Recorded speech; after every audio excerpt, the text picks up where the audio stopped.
order of the Sacramento Metropolitan Air Quality Management District on September 24th, 2020 at 9:04 a.m. Madam Clerk, if you could please call the roll to establish a quorum.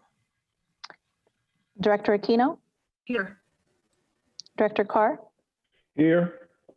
Director Daniels? Director Frost? Director Guerra? Here.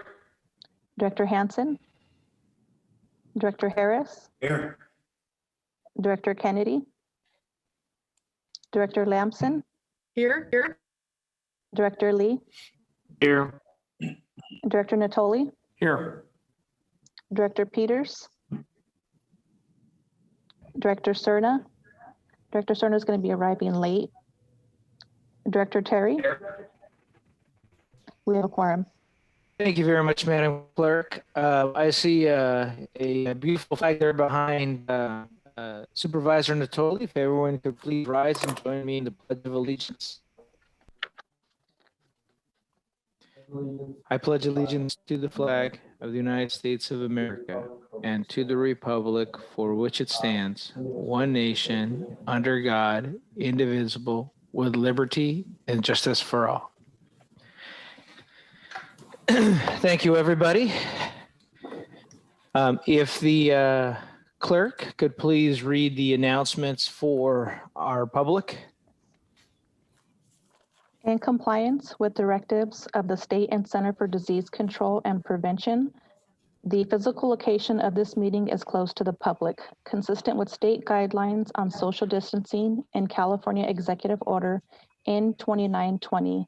Members of the public are encouraged to participate in the meeting by observing the meeting in real time at sacmetrocable.tv, Zoom video conference, and by submitting written comments electronically by email at boardclerk@airquality.org. Comments submitted in person will be delivered to the Board of Directors by staff. Public comments regarding matters under the jurisdiction of the Board of Directors will be acknowledged by the chairperson and accepted until the adjournment of the meeting, distributed to the Board of Directors and included in the record. This meeting of the Sacramento Metropolitan Air Quality Management District is cablecast live without interruption on Metro Cable 14, the local government affairs channel on Comcast Consolidated Communications and AT&T UVerse cable system. This meeting will be closed captioned and we webcast at sacmetrocable.tv. Today's meeting will be repeated on Saturday, September 26th and Tuesday, September 29th at 2 p.m. on Channel 14. Thank you very much, Madam Clerk. Members, we do have a tight quorum here today, and we do have closed session to get to this afternoon. We have so far limited public comment at the end, but we'll try to go ahead and move through this this agenda quickly. Chair Guerra, First off, I yes, just want to go mention that Director Hansen just joined the meeting. Good morning, Board Member Hansen. Good morning, everyone. All right. Well, thank you, everyone, for being here today. And we're going to go ahead and continue with our Air Pollution Control Officer's report. Good morning, Dr. Ayala. Good morning, Chair Guerra, and good morning, Board Directors. It's good to have you all here with us today. I will give you just a very brief report on three different topics that I think are going to be of relevance to you as our board. The first one is, again, on this commitment we made to try to track through various metrics that we identified for you before the economic impacts of the COVID crisis. And the way we are doing that is by tracking new permit applications coming into our district, and also the number of permit cancellations coming into the district. And those are the two graphs that I'm hoping they look familiar to you now, since we have used them in the recent past. And in the circle, you basically see the comparison between what happened in August versus July, which is what we reported last time we met. And bottom line is a lot of variability, but good news. As we can see, we have a significant increase in permit applications coming in in August relative to July. Again, this is representative of business activity in our district. People are seeking permits, and again, that's a good thing. And we also had a significant a lower number of permit cancellations. So that means people are keeping their permits active.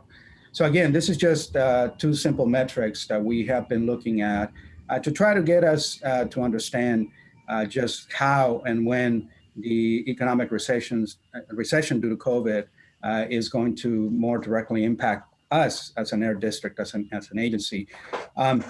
Next month, you may recall that when we went into shelter in place, we committed to bring you an update in terms of a fuller look at budgets and projections and that sort of thing.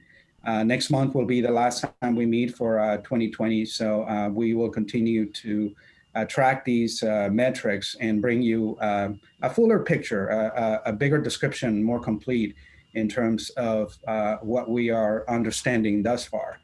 And just so that you're not surprised, I think you will agree that we may just basically say that we need to give it a little more time, that we may just commit to come back sometime next year once we see how the economic crisis is going to play out more directly on us as an air district. So that's the first topic. I will go to the next slide, please, Clerk.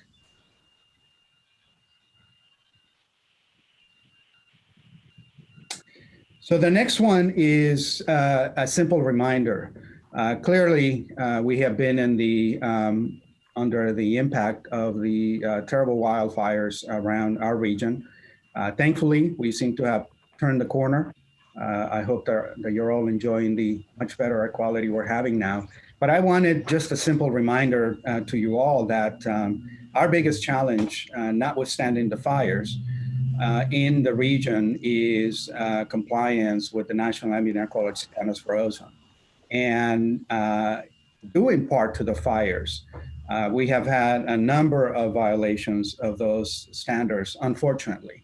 We're not talking a lot about this right now. You're not hearing a lot about it, right? I mean, rightfully, the focus was on the very severe particle pollution, the impacts that we saw because of the wildfires. But again, I just want to remind you, what you see here is essentially about a dozen or so monitoring stations across the 4-county region that is roughly the air quality planning region for us. And this is essentially a timeline. And every time you see a color box, that basically means we were in violation of one of the ozone standards. So again, just a reminder that the work never ends. We go from prioritizing and paying attention to particle pollution because of wildfire smoke, but we always, in the back of our mind, keep thinking about ozone compliance and how we continue to make progress. So just a friendly reminder to you all that we still have this huge challenge in front of us. Next slide, please.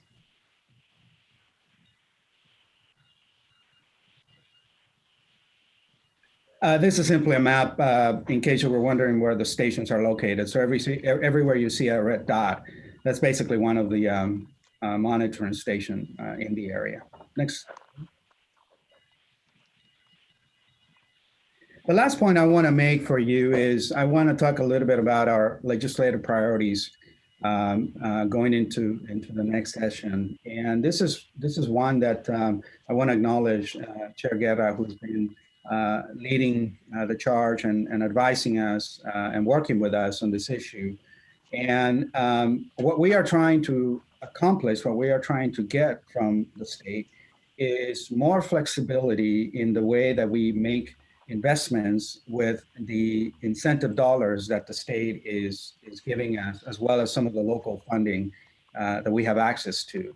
Obviously, you know that historically these projects are focused on cleaner projects, technology forcing projects, but all of them have very strict and narrowly focused guidelines that put a number of restrictions on what type of project we can invest in and how we use the funding.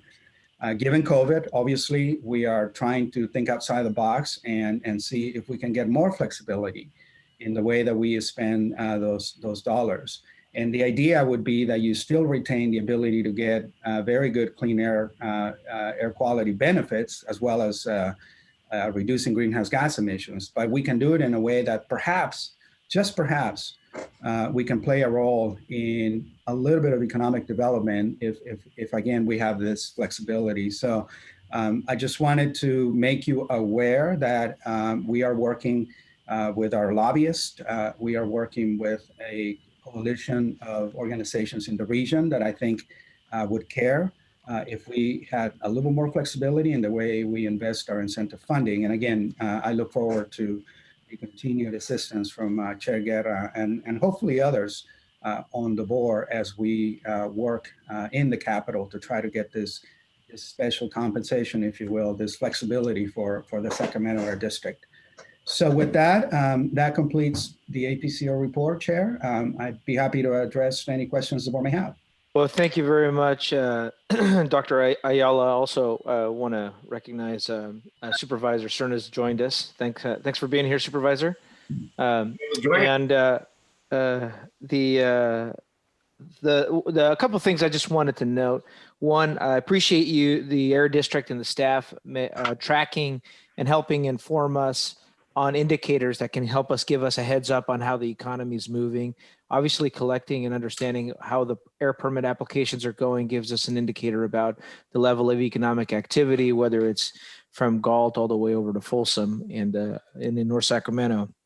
And second, I also think I appreciate the creativity and looking at how we can also not only look at efforts to clean our air, but ensuring that we're using those resources for economic development too. I think the next couple of years, we're going to have to, continue our mission to maintain air quality. But I think we're going to have also a heavy charge in making sure that we provide jobs for folks in the right direction possible. So any questions from the board at the moment? I see Director Carr.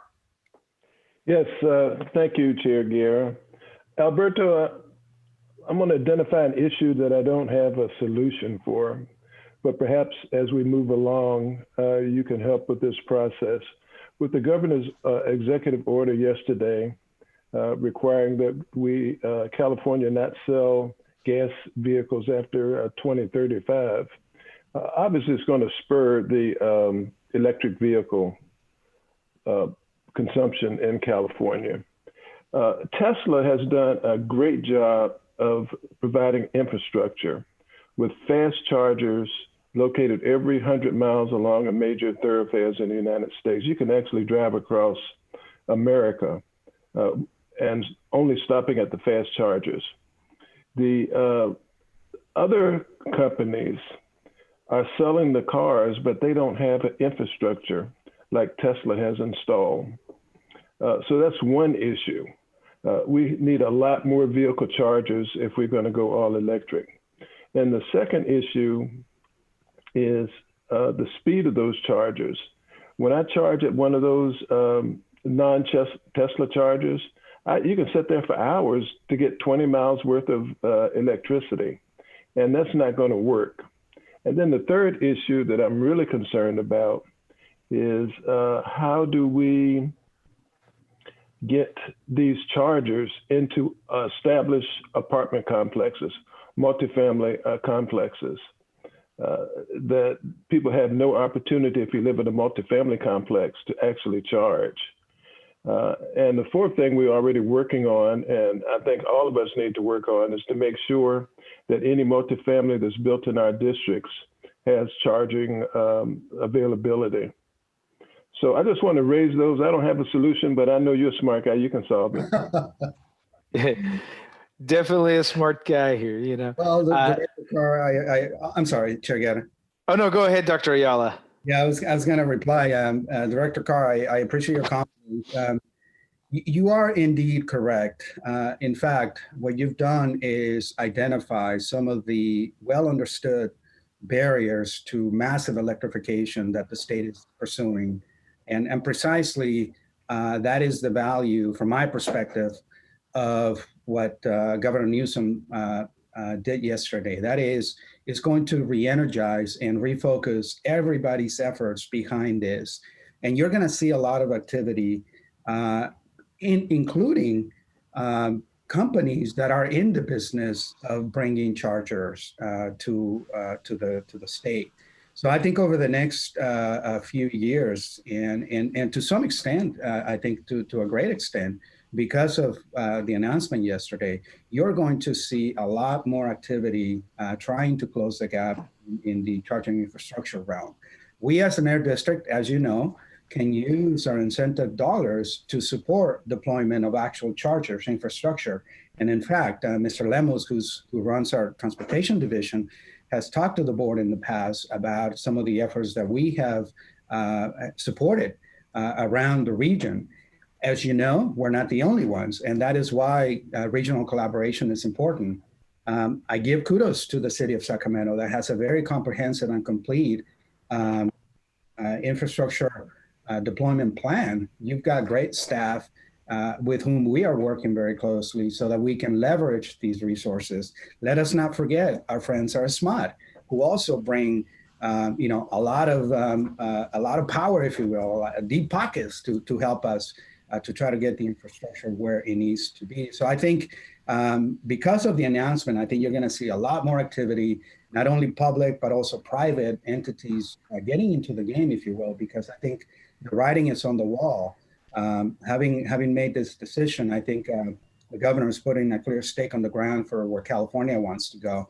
And the last thing I'll say is, to your point about how long it takes to charge your nice Tesla vehicle, let us not forget that there's also the other electric vehicle, and that is a fuel cell, which again, I think you're going to see more and more interest simply because it has some attributes like quick charging, if you will, or quick fueling, I should say, that mimics your current experience with a gas car. So I think over the next few months and years, you're going to see a lot more activity in this regard.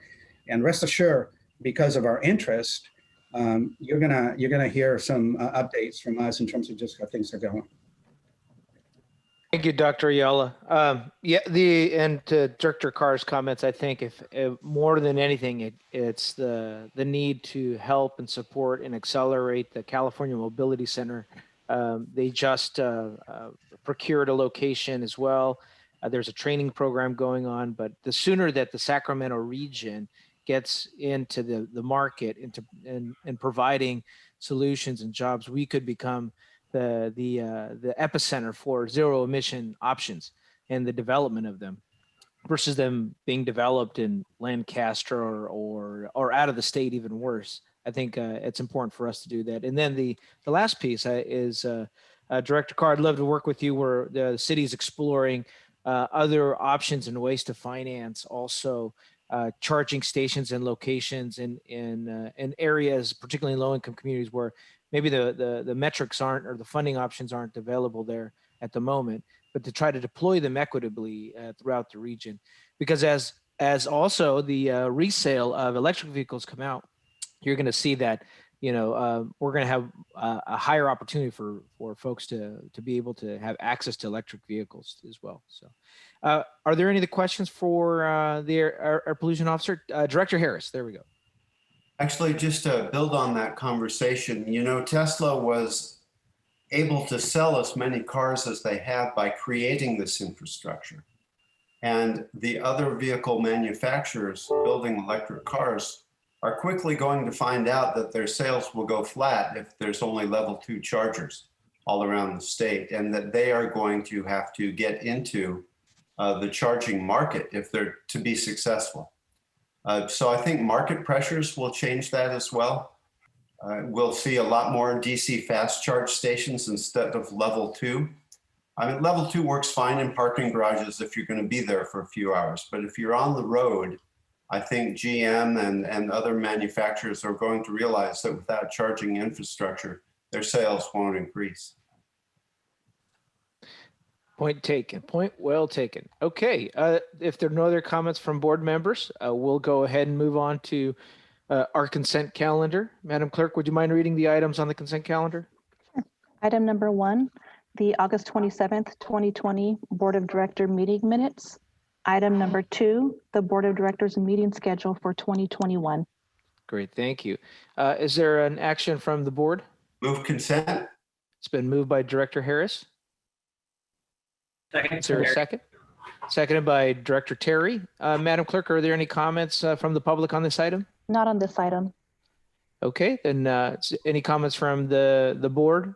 Seeing none, Madam Clerk, if you could please call the roll. Director Aquino, Aye. Director Carr, Aye. Director Daniels, Director Frost, Director Guerra, Aye. Director Hansen, Aye. Director Harris, Aye. Director Kennedy, Director Lamson, Aye. Director Lee, Aye. Director Natoli, Aye. Director Peters, Director Cerna, Aye. Director Terry. Aye. This item passes. Great, thank you. Moving on to the next item in our discussion calendar, discussion about inland ports. Madam Clerk? So item number 3, a board update on California inland port analysis. And I have Christian Damkier here to give a presentation. Good morning, Christian. Good morning.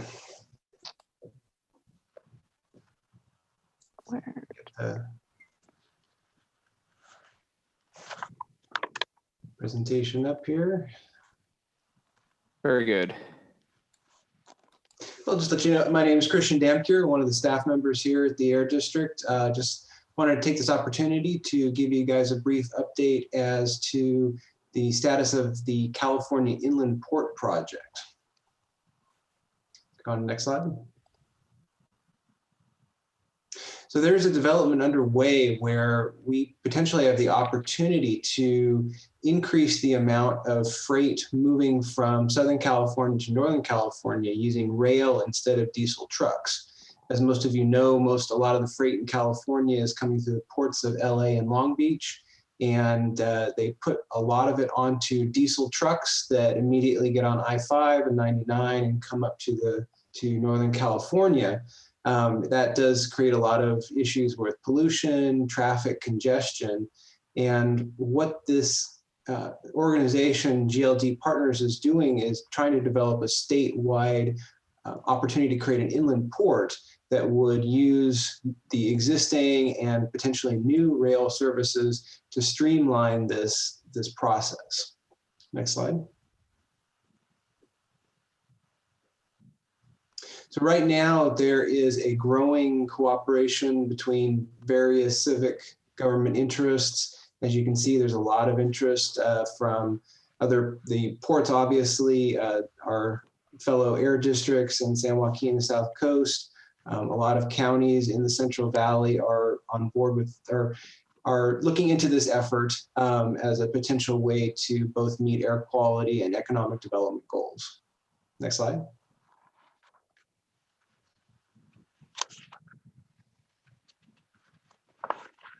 So part of the benefits of having an inland port concept, shipping freight by rail is much cleaner than trucks. The San Joaquin Air District did an analysis where they showed 70 to 90% reduction in NOx emissions, toxic diesel PM emissions, and most importantly, greenhouse gas emissions compared to shipping by truck. This also aligns with a lot of other interest in other states to develop these type of inland port concepts. Most recently, the state of Utah has also done this. So this is, there's a lot of precedent around the country, and it really does kind of set California up for the next generation of having a clean freight logistics system in the state. Next slide.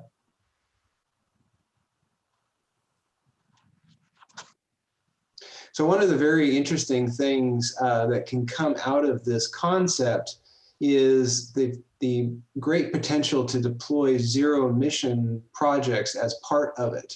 As we just had a great discussion about what's going on with the governor, and a lot of the challenges are range and charging, and that applies to trucks and trains as well. So if we are able to ship freight via rail to inland ports, it allows the last mile delivery to be easier with electric and hydrogen technology. So there is a way that we can have a synergy of deploying more zero emission local trucks here in Sacramento if a lot of the freight is coming most of the miles by rail. It's 400 or 500 miles round or each way to Los Angeles. So if we can cut that substantially down, that does make it a lot easier. And one of the nice things is once we create these hubs of zero emission freight, based on a rail design, it can also support a lot of the local jobs and potentially manufacturing of both locomotives and trucks. We've already got, we have Siemens in South Sacramento. We also have some other truck manufacturers that are doing some local assembly and manufacturing here based on a lot of the great efforts the districts have been doing. So we want to build upon that to really, maximize the local economic development as well. Next slide.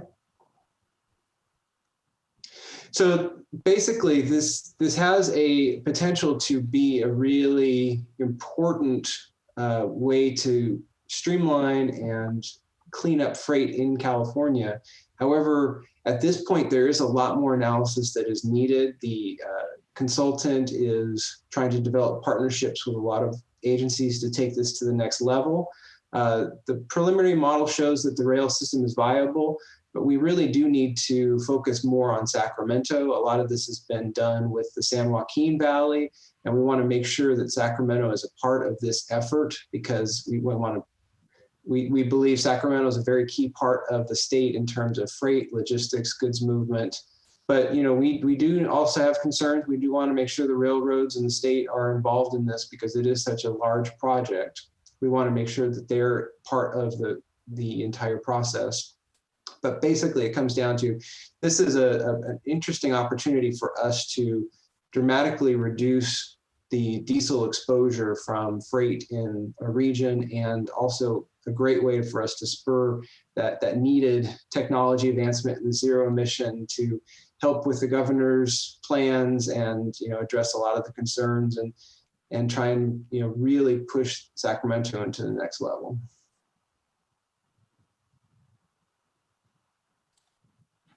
And that's the end of my presentation, and we can open it up to Dr. Allen. Well, thank you very much, Christian. I have comments from board member Hanson here, and any other board member wishing to speak on this item? Director Natoli would also like to speak on this item. Very good. I've got Director Natoli and Director Hanson. Director Hanson. Thank you, Mr. Chair. Christian, thank you for the presentation. I guess the first question I have is Sacramento County doesn't have an inland port. There's the Port of Sacramento in Yolo County, and then there's the Port of Stockton. My understanding, though, is that California ports in general, other than the exports, cement, rice, other grain, California has struggled, along with the West Coast ports, to attract cargo because of challenges with California and West Coast ports. So a lot of the cargo is actually going to Canada and to the Southeast now. So one of the questions I have for you, given that we don't have a port in Sacramento County, and the overall challenges of inland ports versus coastal ports, and the coastal ports being so, we've lost, I think, 20 to 30% of the market share just over the last couple of years because of challenges at our ports. How do you see this functionally working? I mean, it's an attractive notion that we become port cities. Maybe climate change will accelerate that by bringing the ocean closer to us, but I don't think that'll happen too soon. So I'm just curious, like, what the real feasibility is here. If we were in LA or Long Beach, those fights over electrification have been legend, and they continue to be very significant fights over electrification. But I just don't understand the connection for us. And that's a great point. I think, part of the reason we want to be part of this process is to address a lot of those concerns. One of the fundamental things with this analysis is it assumes that all of the port activity in California will be focused in on Southern California. And it's just a way to make sure that that increased freight going through the ports of LA and Long Beach can be shipped to Northern California cleaner than just putting it on more trucks. One of the things that we can push for as being part of this effort is to include the Port of West Sacramento and to some extent the Port of Stockton in that analysis, so that we can either increase the shipping through the port, or potentially turning the port into one of the terminals, so that we can use the existing infrastructure there with rail and trucking, and we wouldn't have ships going through there, but we'd still have freight going through there. So I guess the last question, I'll turn it back to the group, is, are we in a partnership with the Yolo Solano Air District and the San Joaquin Air District on those particular questions? And if so, can you lay out what that looks like? Because obviously those air districts are going to be the ones who would be the lead, and we would be sort of coordinating and supporting. Although we're probably bigger than Yolo Solano, I don't know where we stand versus San Joaquin. Yeah, we work very closely with Yolo Solano, and Dr. Ayala or Jaime may want to chime in on some of our other partnerships that we have. Thanks, Christian. Just real quick to respond to Director Hansen, I think. Hey, Dr. Hansen, you just got a promotion. I am a JD, a Juris Doctor. But nobody I think this is less about actually. I think the nomenclature we use, inland port, is a bit of a misnomer, because this really truly for us. I mean, to your point, why are we interested? There is a projection, and it is a projection that because of the increased commerce that is expected, and we can argue your point whether it's going to come through LA and Long Beach or somewhere else, but there is an anticipation that there's going to be a lot more movement through the I-5 corridor. So why are we interested? Because if we don't find an alternative, there's going to be thousands of more truck trips that are going to be needed to bring that commerce up here. This is less about us saying that we want to develop a port or even become a port city. God forbid that sea level rise puts us on the coast at some point. So this is really just simply an opportunity to reduce emissions, as Christian said.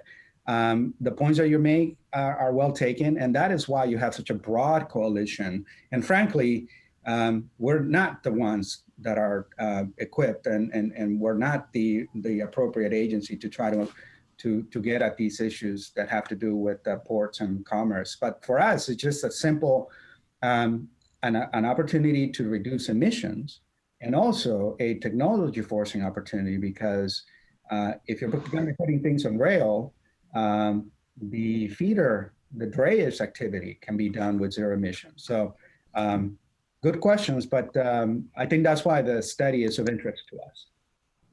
Thank you, Dr. Ayala. Board Member Natoli. Thank you, Chair Guerrero. I want to thank Christian and certainly Alberto for their response on this.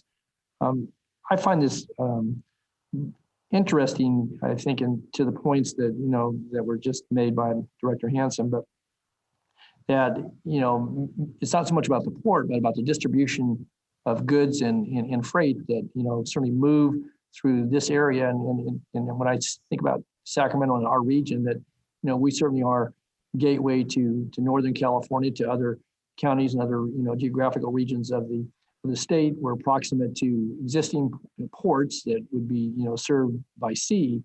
But I think there's a real opportunity here to be at the table. And when you look at, our airport facilities and certainly other terminals that relate to, land-based movement of goods, some that are produced here, obviously, when I think about, certainly the farming and agricultural activity and movement of those products in and about the state, but obviously out of state and overseas, I think that there's a real present opportunity for us to participate in this. And I would, I guess the question I had was, in order to get a seat at the table, so to speak, I assume that there's a request and or consideration to do that. And I think, again, with all the players that I see on the list here and maybe others, it would make good sense for us to be a part of the conversation, to obviously determine feasibility and how we fit into that spectrum of this, inland port, but also on the terminals and the ability to address air quality issues when we're at major crossroads for freeways, both from the coast, but obviously to the mountains and up and down, north, south, east, and west. Seems to me that movement by rail, but also tying into clean air technologies for trucks in particular, that there's a real opportunity here. So I guess my question to Alberto or Christian is that where do things stand, and how is it that we can participate at a greater level? And lastly, I would just say that, having been introduced to this idea, I know I've reached out to folks with our economic development arm at the county. I think there's opportunities here for certainly counties and cities, if they chose to participate as well. And I don't know what that means financially, but I think from the standpoint of certainly tracking this to our air district, which covers all of those jurisdictions, it's probably I think a good fit, at least at this juncture, to advance the feasibility analysis. So Albert, I'd be curious of your thoughts and what would it take for us to get a seat at the table. So similar to Sacramento County, we were approached by the consultants on the project. I mean, that's how we came to the table. What they presented to us, which is largely what we shared with you today, is a preliminary analysis that they themselves conducted. And they've been making the rounds, talking to all the jurisdictions. They went to the governor's office, they talked to the state folks, Caltrans, what have you. What they are seeking is additional support so they can do a more in-depth study, so they can get into some of the questions, many that you have raised today. They have asked for a contribution of on the order of $30,000, which is simply what South Coast Air Quality Management District and San Joaquin Air Pollution Control District have pitched into the project. I replied to them that I think for us as an air district, we're not as of the size and resources of the other two. I think that's a little too steep, but I think it would make sense. And I would certainly bring a recommendation to the board that if we can get in for perhaps half of that. One of the things that I encourage Director Untittled and others from the county board of supervisors to help us with is if the project proponents are also pitching the county to pitch in some support, that we stay closely coordinated, because again, I think this is a good opportunity to leverage not only resources, but the mutual interest that I think we all have in this potentially pretty significant project. So I think it's a reasonable request. Obviously, the resources are needed to do a more in-depth study. And I agree with you, Director Untittled. I think it would be a good thing for us as an air district to have a seat at the table, if anything, just so that we can influence some of the conversations that are going to be had. Do you know, Albert, to Director Hansen's point, have they approached Yellow Solano? Do we know that? Have they explored that with them as well? Or no? They have not, and I don't think that they would be opposed to that, because I think what they've done is, as you can imagine, they've essentially reached out to the large districts. And, we fall into that category. But to Christian's point, we have a very good working relationship, but not only Yolo Solano, but all the other air districts in our attainment area.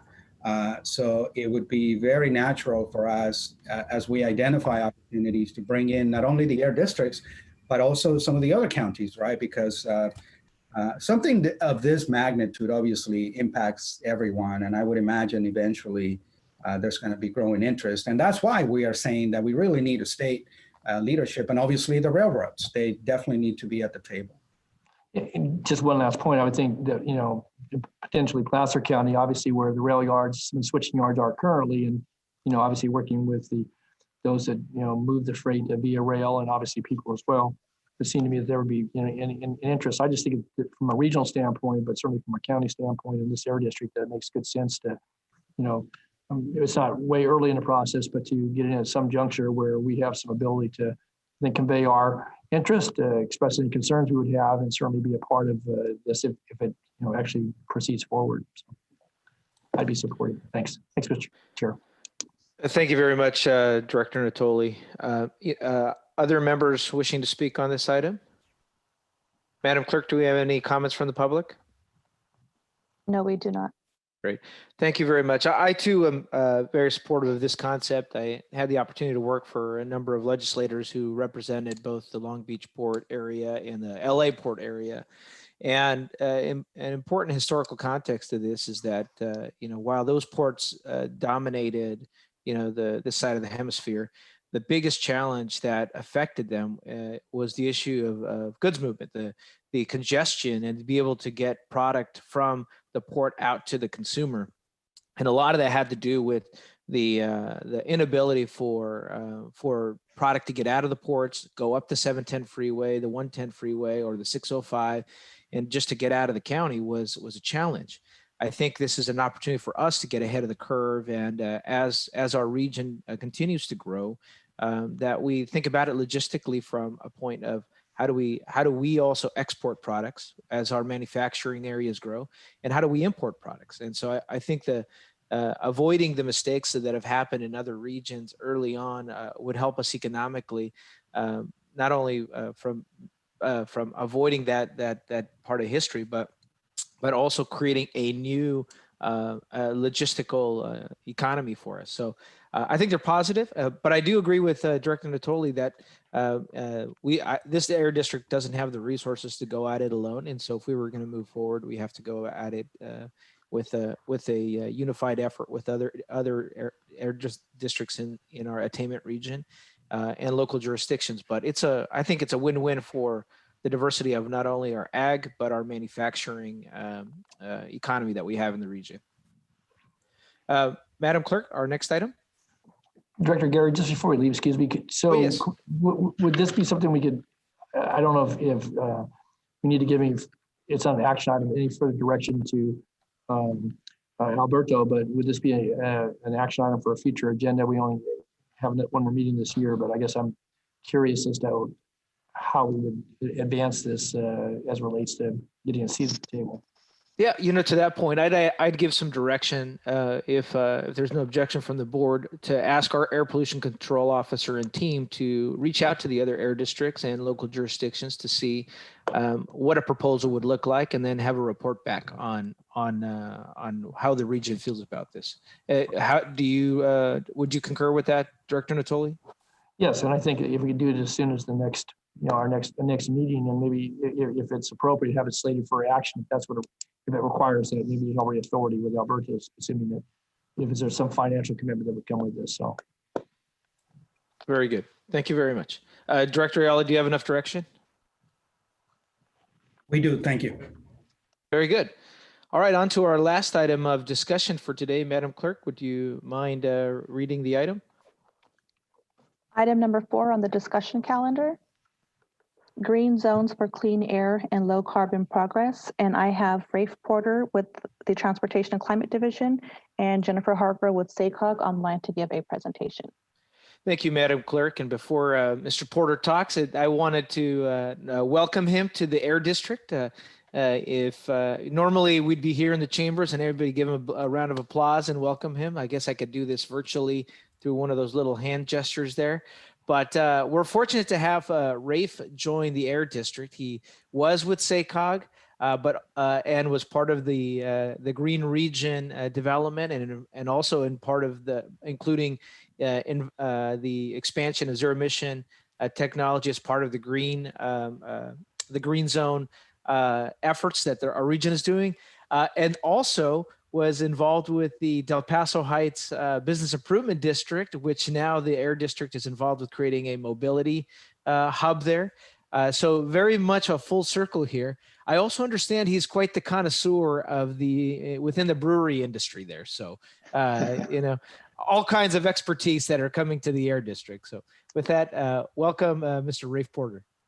Great. Well, thank you, Chair Guerra and board members, and thanks for the warm welcoming. And I'm definitely looking forward to working with this board as well as the great staff that you have here at the Air District. And I do want to also introduce Jennifer Hargrove from SACOG. She is a senior planner there and is also the project manager for Green Means Go, which is the umbrella project that green zones fall under. And you'll hear more about that today and a little bit more from Jennifer later on in the presentation. So the item that's here before you today is an information only item. And it's really just to bring you up to speed on green zones and how they align with a lot of the different projects that are underway here at the district. And then outline some next steps, both from the SACOG perspective, but also from the district and your cities and county as well. So you can please go to the next slide. Green zones really began when SACOG received its greenhouse gas emission reduction target from ARB as part of the update of their long-range transportation plan. They received in that last round a 19% target by 2035. And this really is related to land use and transportation emissions. And while this is an achievable goal for SACOG, it was pretty ambitious. So because of that, SACOG decided to create Green Means Go, which is really just a way to accelerate infill development in the region. And as we all know, infill development is a great way to achieve those targets simply by it reduces transportation emissions by creating more opportunities for fewer and shorter vehicle trips. And in turn, these shorter and fewer vehicle trips make it a lot easier to serve those trips by zero emission vehicles. So that's really the goal of Green Means Go. Next slide, please. To facilitate Green Means Go and this acceleration of infill, SACOG created green zones, which is really just a way to focus efforts and resources into smaller areas and areas that are already planned for infill development. These efforts would really take shape into three different areas. First is the acceleration of infill, and this is really just streamlining the planning, permitting, and development of infill development. The second is the acceleration of different travel options. And this is just another way of saying that provide more ways for people to get from point A to point B, or drop the kids off at school, whatever. And the last is the acceleration and the adoption of zero emission vehicles.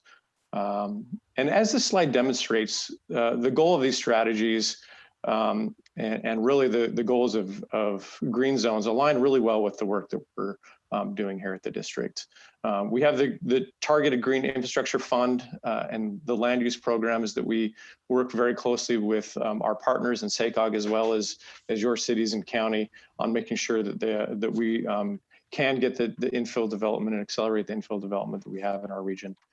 We have as Chair Guerra alluded to, we have the mobility hub in Del Paso Heights and our car share program that provide ways to accelerate different travel options, and specifically travel options in areas that might be traditionally underserved and have fewer mobility options to begin with, which I think is an important key to this. And the last one is that accelerating EV development. We have the Clean Cars for All program, as well as car share, and the infrastructure programs that we have to accelerate hydrogen and EV charging infrastructure. And I think this becomes even more, not just that, but all of these become even more important given the executive order that we all discussed earlier in the board meeting around no new vehicles, gas vehicles sold after 2035. If you can please move to the next slide. I think the next step in this really is, and we're really early on this work, is to work with the cities and counties and work with SACOG on the nomination of these green zones. And I think that's the next big step is that the cities and the counties in the SACOG region have the ability to nominate themselves. And again, there are some certain criteria that need to be met on what this is going to look like.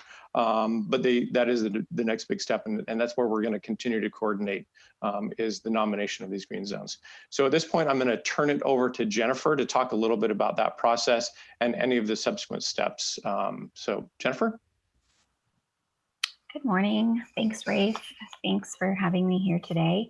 As Rafe mentioned, we have been working on Green Means Go for the last 2 years. Rafe did give me a little bit of a promotion. I'm not the Green Means Go project manager, but I am the lead for the Green Zone nomination process that we are kicking off right now. So as Rafe mentioned, yes, Green Means Go is our primary strategy for how we think our region will be able to achieve that 19% greenhouse gas emission reduction target. And the last couple of years have been spent building partnerships and really lobbying to try and get funding for this program at a state level. And right now, as Rafe mentioned, we're pretty early on in taking one of the first concrete steps to continuing our Green Means Go effort, which is this establishing green zones. So if you think of Green Means Go as our place-based investment strategy, the green zones are the places where we want to be prioritizing these investments. There's two requirements for green zones, and that's simply that it is in an infill area and that there are policies or plans either in place or in progress at the local level to support increased growth and development in that area. And so for that reason, we're asking the cities and counties to be the lead in nominating these green zones. So for them to go and work with partners like the Air District and others, but because they know their communities and they know their policies in the areas where they're planning for this type of infill development, that local cities and counties would be the ones to work with SACOG to nominate those areas to us, tell us where those priorities are. And then so we're in that process right now. I've been talking to many local jurisdictions. You can find the application and related materials on SACOG's website. And then by December, we hope to have those draft green zones in place and look for the SACOG board to take an action on those. And I will stress that even though the cities and counties are the ones we're asking for the nomination process to actually nominate the green zones, once those green zones are in place and we can start talking about actual implementation, and certainly if we are successful in the next budget cycle of getting state funding for this program, there's many key partners, including the Air District, that will play an important role in the implementation of the projects that happen within these green zones. And as Rafe just pointed out, many of your projects already align with the program overall. So once the green zones are in place, we look forward to just continuing those conversations and the partnership to see how we can start moving project implementation forward on this effort. And with that, I'll stick around if there's any questions I can help with. And on green zones, also, I've known Rafe for almost 15 years now. So if you want any inside intel on your newest team member, I can stick around for those questions too. I should have cut you off before you got there. I didn't say anything. I'm just saying. So thanks, Jennifer. And again, this item is for information only.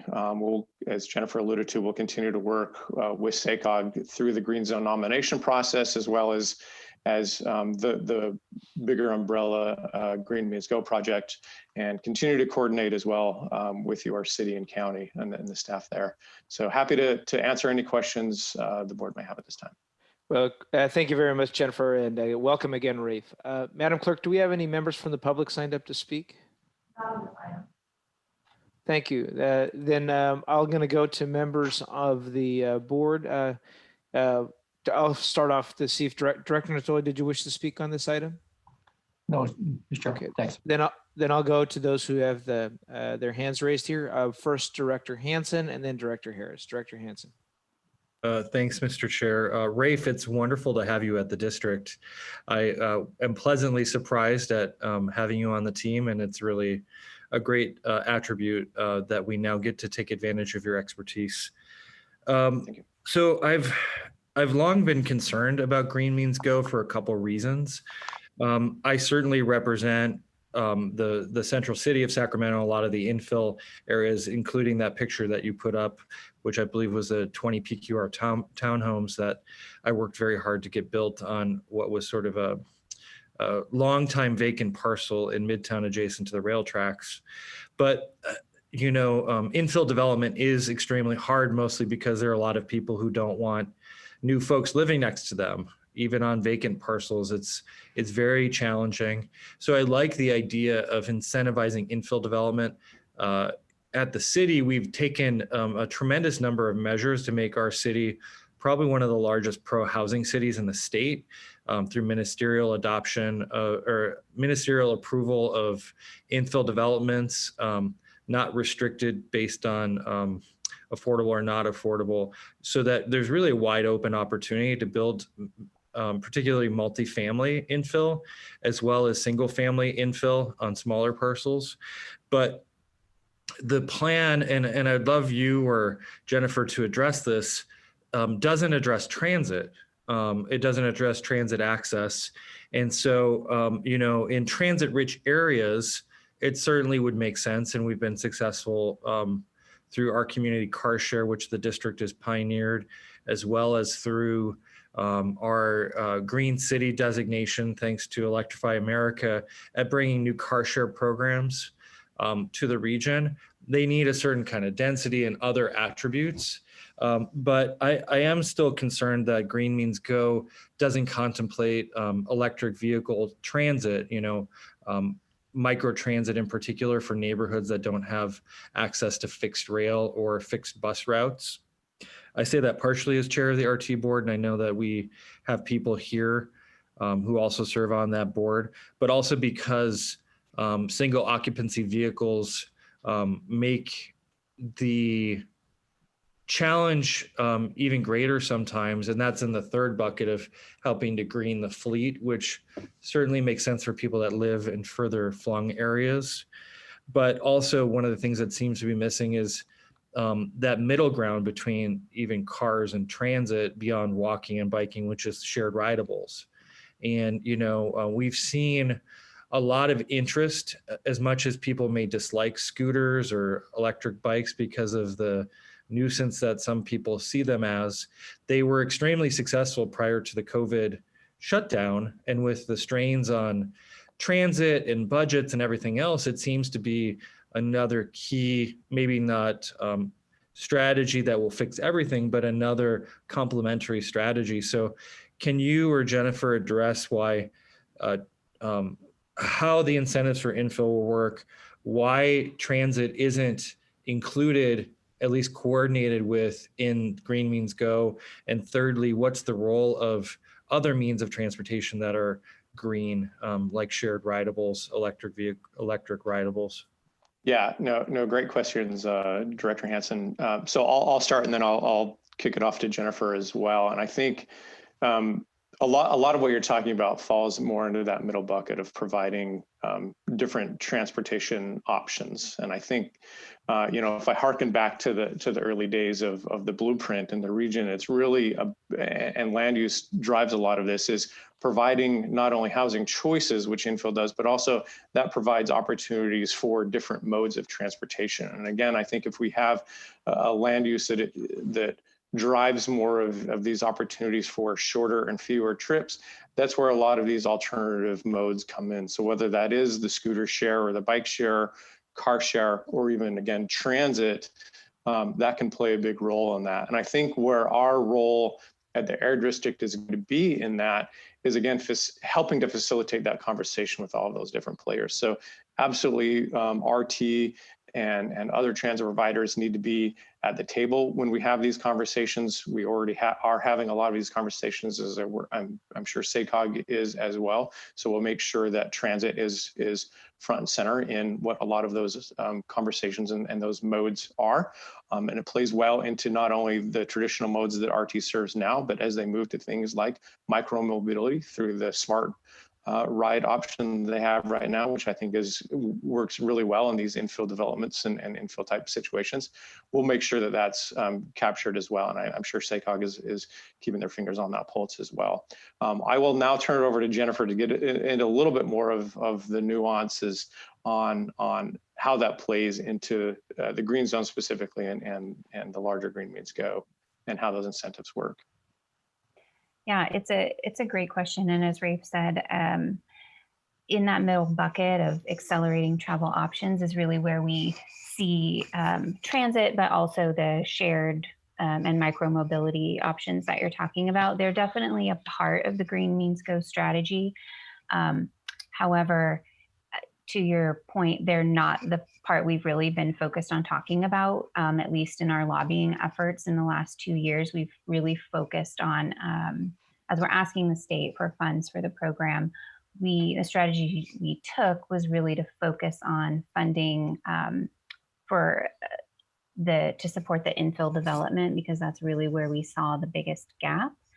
And in particular, the way we saw that strategy working was helping to reduce some of the fees that developments can incur so that more developments can pencil, is really the strategy behind that. So we actually pretty early on honed in on like water and sewer, those underground utilities, as being one of the bigger barriers, one of the more unknown costs in infill development projects, and how we could help if we were able to get state funding to help offset those costs that can often be passed along to development. So that's the infill strategy. And then the intent, although it's, it's all still being fleshed out, like Rafe said, we're still developing this. But I think the intent was, if we get those funds, then how do we also maybe better align SACOG's existing funding and existing programs to support the transportation options that we're talking about in that middle bucket within these green zones as well. But certainly without actually any dedicated funding to it, we haven't really set up any programs or guidelines for any of these options. But we do intend, and that very much is part of the strategy. So maybe just I'll wrap up here. I think that because the plan isn't intentional about those things, or at least in the presentations we've gotten, it's been a very difficult thing to support, because it doesn't seem like Green Means Go aligns with other strategic initiatives that the region is pursuing. And then I would just say, the SACOG board has invested a lot in the counties outside of Sacramento, a disproportionate amount of money when it comes to transportation and transit monies versus our population and what we produce. So I'm skeptical that this plan, as it's implemented by SACOG, would really invest in some of the things that we might need in communities around the Sacramento County region.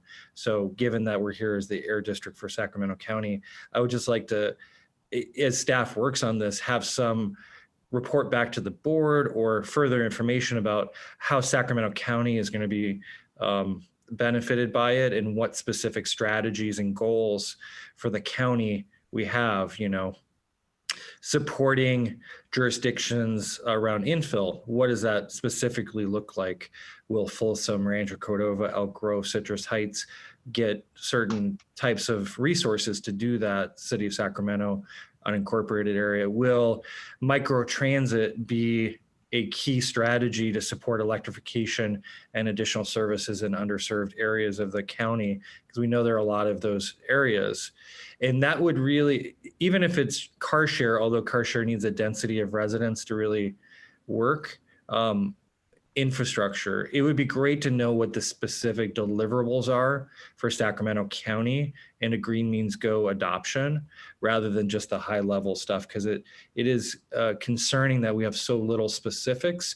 But we've been talking about this now for 2 years, and potentially last time I heard $400 million for the region, but how is that going to be deployed other than the top line information is what I really would like to know. So thanks, everyone. Thank you, Board Member Hanson. I've got Board Member Harris. Thank you, Chair Guerra. Thank you, Rafe and Jennifer, for the presentation. Director Hanson brings up pretty salient points in terms of deployment of Green Means Go. It is kind of a general concept still at this point. And I agree with him that you need to drill down a little deeper to show the collaboration of the projects that we've already put in place. For instance, doing supporting infill where we already have microtransit deployed, and the collaboration between the projects is important. there are, yeah, I've been talking to James Corliss about this since its inception. And in my district, I have great opportunity areas because of the adjacence of light rail. So 65th and Folsom, 59th and Folsom. Chair Guerra has a great opportunity at Power Inn and light rail. So I'm curious, Jennifer, when you talk about the green zones, how big are they and how do you define them? Are you targeting those specific opportunities? And I want to make one more comment. We've been pretty successful at getting transit-oriented development at 65th and Folsom, but of course the COVID pandemic has really shut things down. And so developers truly have the jitters, not knowing where our economy is going. If you're successful in getting these state monies, you know, we're going to be up against that until our economy opens and so forth. For instance, Academy 65 built a lovely TOD there at 65th and Folsom, and then they had full leasing, but then the university shut down, and now the students are seeking relief from those leases because they can't attend the university. So there's a lot of complexity and nuance to this discussion. I'm generally a pretty big supporter of Green Means Go because I think it could be very meaningful to development in District 3. So specifically the question is, can you flesh out a little bit more about these green zones, you know, the application, and what do you see them doing and what kind of criteria are you looking for to create these zones? Yeah, the only criteria right now is that it's an infill and that there's policies to support increased development. And we did also offer some additional suggestions that jurisdictions might look at, areas that have close proximity to transit, areas that are disadvantaged communities, areas that are close to jobs. We had about 5 or 6 other low BMT areas, some other areas to help sort of guide jurisdictions as they're looking at prioritizing green zones. But you and Director Hansen are hitting on very good points that it's not the strategy doesn't go very deep yet, right? We don't have a lot of these answers. So in terms of the green zones, there is no size requirement, there's no number requirement. And in fact, the city of Sacramento, your staff was asking early on, like if they look at these requirements, 90% of your city fits it. And so just one big green zone, you know, without all of the details of how this is going to work and what the funding looks like, definitely we're wanting to have a conversation about how to prioritize within that area. So I definitely understand that's a question and that many have, but certainly the city is grappling with and meeting with many of your staff later today to talk about it exactly. So I don't have a great answer. I do think until more details are put in place, I could see one large green zone or a number of larger green zones covering the bulk of the city. I think our intent and our hope always, my executive director, James Corliss, would hope to see more prioritization, but that said, the program just doesn't have a lot more detail and you are in the middle of a general plan update. And so asking you to make those priorities when you're trying to make them for yourselves and on a different, longer calendar probably doesn't make sense. And so we're trying to be as flexible as possible right now and don't have a lot of the answers about where exactly how this would work. Once green zones are in place, the next steps we have really are we'll have a small competitive funding round available for additional planning in green zones. And from there, we'll hope to spend a more larger time next year really fleshing out the strategy a bit more and digging into more of the details that you're talking about and the specifics. And if you don't mind, Chair, I'd like to chime in as well. I think, and I realize we've got a fairly short time to get these nominations, but I think that we can continue to work with the city and counties cities and county on these nominations, and really looking at some of the points that Director Hansen and Director Harris brought up about making sure that this aligns not only with what we have going on at the Air District, but also at regional transit, as well as the local jurisdictions, to make sure that the green zones that we're putting forward really are going to be the best in terms of making sure that we can take advantage of not only what's already in play, but the resources that might be available down the line. Thank you. Thank you very much, Rafe and Jennifer. Director Harris, did that answer your questions? Yeah, I'm good for now. Thank you, Eric. Good, thank you. And this is, again, this is an informational item to inform the board. Our individual jurisdictions, county and cities will, departments are going to be reaching out to SACOG about our priorities.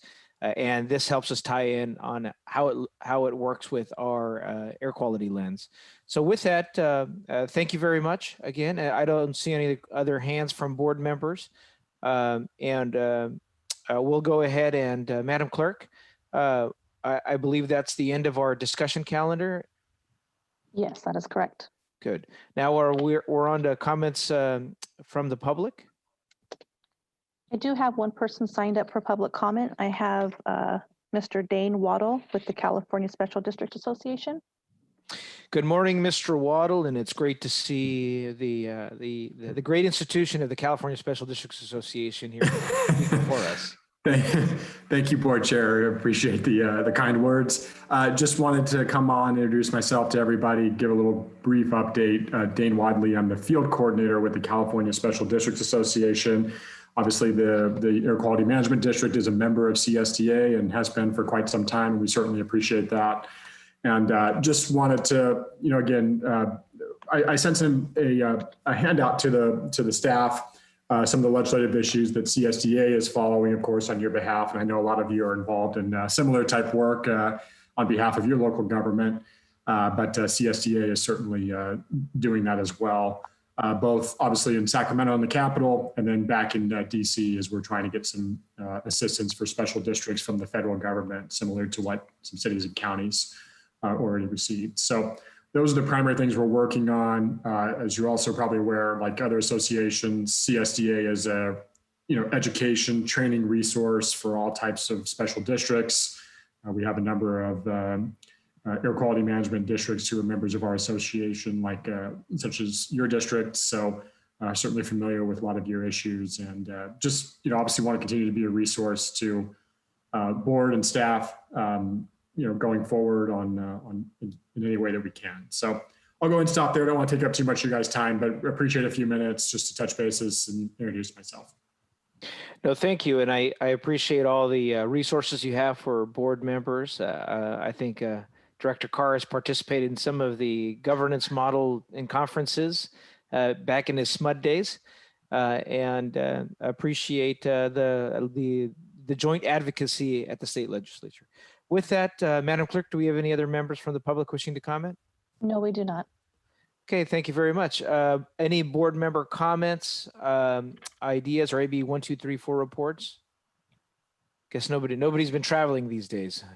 So we're going to go on into closed session here. Now, board members, we're going to get, the board members are going to be warped speed into a different chat room here. And the clerk's going to help facilitate that. So no need to log off today for closed session. And then, and after that, this should be a pretty short closed session, but we do need everyone to maintain a quorum.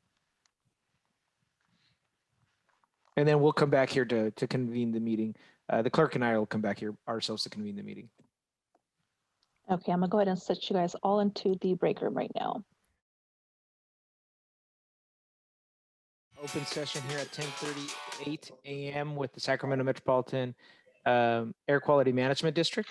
And County Council, I think we're reporting out here that we're going to place your contract on the agenda in the upcoming meeting. Anything else to report out? There is not. Great, thank you very much. Well, with that, Madam Clerk and Dr. Ayala, we are adjourned at 10:39 a.m. Great, thank you.